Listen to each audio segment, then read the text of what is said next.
Hazreti Sahl ibn Sa'd aytat, Peygamber aleyhisselam aytты deyt, beyiştin 8 eşigi var, anın biri Rayyan dep atalgan eşik.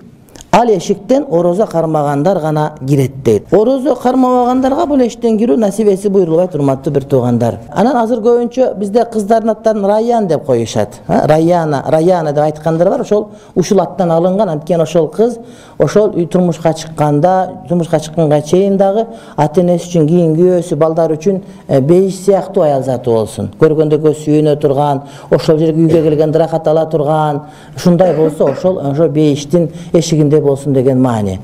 Oşoga kirip atkan adam da, üylөнүп atkан adam da oroza karmagандай bolsun, jaman nesedен karmalып жүрсүн деген niyet menen. Oşoga layık adamlar üylönüş gerek daga деген ушундай сайын болгон, жамандан карманган, сөзүнө ушактан карманган, зынадан карманган, ушундай бир жакшы күйөө туш келсин деген маниде кыздардын атын Райяна коюп жүрүшөт.